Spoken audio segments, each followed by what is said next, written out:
Hey, Gary here with you, day 21, AI blogging with GrooveBlog. Popping into Google Search Console just to get a feel for what we're looking at here. Typically, I come to performance and you see total clicks and total impressions, but you can also click these boxes and then you can see the average CTR or click-through rate as well as the average position. You can see this was updated 9 hours ago according to the last update, but if you actually click over it, it says that it was, or the last data that you see was May 3rd, 0 clicks, but 40 impressions, and the position or the average position of the keywords or the ranking, the pages for those keywords is 25.3. Of course, today is May 5th as we're taking a look at this. I want to pop back over to the overview pane. Site analytics for content creators, search console insights. When you click that, you can actually see some achievements here. If you were to click that, once you get data, and this is the thing that I want to highlight. I want to highlight the fact that Google is still gathering data. You can see here, please check back in about 15 days. We're 21 days into the case study of doing all the work, creating the content, setting up the site, looking at how we're using the AI and coming up with a plan. And then we come in here and we're looking for information, but even Google lets you know that they're still gathering data. So I want to come back to the site overview. You can see here, get more insights by associating the Search Console property with your Google Analytics property GA4. Then you can click Start Association. So I'm going to go ahead and I'm going to confirm that association, and then that way that will be done. And you can see here you're all set. Then you can see some more data here inside of this Search Console Insights. And of course, this tool is beta. But you can see the content now, and it's going to give me more information. Of course, remember that it's still saying that it needs 15 more days to gather data before it can even give you the achievements. But you can see here that now we have that at a glance inside of these Search Console Insights, which is the kind of information that I want to look at, that I want to be able to see. Just again, each day as I'm putting work into creating the site, I want to be able to take a look at this as well as the performance tab here over at Google Search Console. Again, this is Google or Search Console Insights. It's beta, but you have to connect your GA4, which takes me to Google Analytics and the fact that I am using GA4 and I am still working on getting my eye trained and understanding what these different reports and how to explore all these different metrics or analytics inside of GA4, because I haven't really been paying attention to my other site. I've still been using the old property, but that UA is going away and everything is going to GA4, I believe in June or July, I forgot. But the idea here is to get used to what they are showing you, because the metrics, the analytics are a little bit different.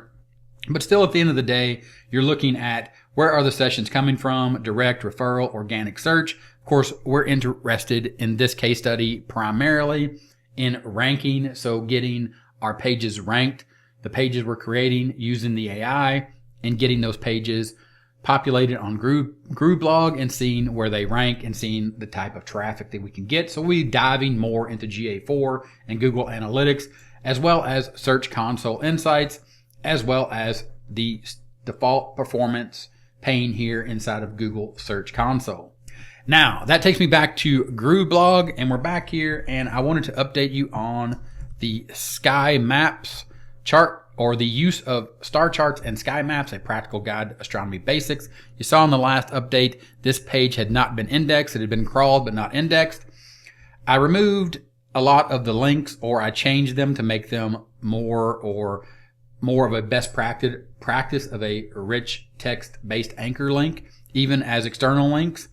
And then what I did is I scrolled down, and because of the search intent of what I saw from the other post using star charts and sky maps, I actually put a step-by-step, or I had the AI create me a step-by-step guide to finding Ursa Major. Now, Ursa Major is called the Big Dipper or the Great Bear inside of astronomy, but you can see here that it wrote, the AI, ChatGPT, and I'll show you that in a second, wrote a step-by-step guide to finding Ursa Major. So step 1, step 2, step 3, step 4, step 5, step 6, step 7, right? And then it moves into resources for star charts, sky maps, and astronomy education. But the major piece here is the step-by-step guide to finding or using a sky map and a star chart to find an actual star or a constellation. Now, how I did that is I went back to my chat buddy here, ChatGPT, and I simply started a new conversation here, and I said, what is a person called that understands the use of star charts and sky maps, and can you give me a practical guide to astronomy basics? And then it answered the question. Now, I sort of assumed that it was basically an astronomer or an amateur astronomer, but I wanted ChatGPT to answer the question because maybe the person that uses star charts and sky maps has a very specific name. I don't know, right? So they gave me that, and then I actually I prompted, and this is where you hear and see a lot about prompt engineering when you're using AI. I actually told it to act as, or I gave it guidance, and I said, acting as an amateur astronomer skilled in the use of star charts and sky maps, give me a step-by-step basic guide to using them to find the most popular and easy to find constellation in the night sky from any location on Earth. Notice I didn't tell it to find the Big Dipper. I told it to find the most popular and easy to find constellation, and then it moved into and it answered, as an amateur astronomer, I'd be happy to help, and then it gave me a step-by-step guide. That was great. So then I took this information here. After I had it rewrite one of these paragraphs, and this was just a paragraph that I read and I tried to rewrite and I didn't like it, so I had it rewrite it. But going back to the paragraph about the astronomer or the as an amateur astronomer, when I prompted it to act like an astronomer, a person that reads sky maps and star charts, it answered it as an astronomer, but I wanted that to be changed, and I said, okay, turn this paragraph, and I gave it the paragraph where it answered as an astronomer, into a subsection introduction with a heading for a blog post.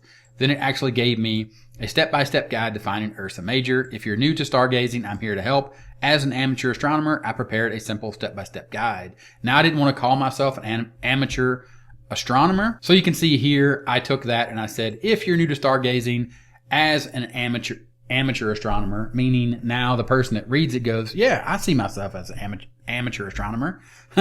You need a simple step-by-step guide to assist you in using star charts. And then I walked into the step-by-step. All that to say that I used ChatGPT to give me this step-by-step guide, but I wanted to show you sort of my thought process and the way that I prompt ChatGPT to get that information. And it all started with me asking the simple question, just so that I understand what it is, or so when I'm creating the post, even though I'm not really deep diving into and trying to learn everything about astronomy, I have to have a basic knowledge of what it's talking about. So I asked the AI to give me information, and then I take that information, and of course I can verify that, I can read it. But typically if you just read it, it makes sense, right? An amateur astronomer or an astronomer is a person that understands the use of star charts and sky maps. So at that point, I'm just going to roll with it. I'm going to post that. It's going to get recrawled. When Google gets around to it, actually, I click the validate button. We'll see where that takes it. I'm not sure that that has any input or has any actual effect. Like, it may just be a feel good button to click that validate, and then they're going to crawl it at their own pace, or they're going to have their own schedule the way they do it anyway. So we'll see what happens, and then we'll see where that page winds up, if it gets recrawled and indexed, and then where it ranks.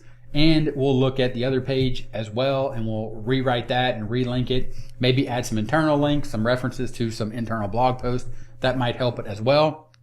But I think the big idea that Google's looking for is just to truly answer the search query intent. And a lot of that is, once you have the AI write the blog post, go and look for that keyword. And that's what I use RankIQ for a lot. RankIQ gives me that information of the top ranking posts. And it really allows you then to look at what is out there and what's ranking, and then say, this is what I need to do. I need to be as good or better as this content. Because at the end of the day, that's what it's all about. It's about the competition. It's about what exists and about being as good or better to get that first ranking slot, or show up number one, and or get the snippet on Google and start getting that traffic. And that's the update for today. Thanks for watching. Give it a thumbs up if you're enjoying it. Comments, whatever questions you got, let me know, and I'll talk to you in the next one.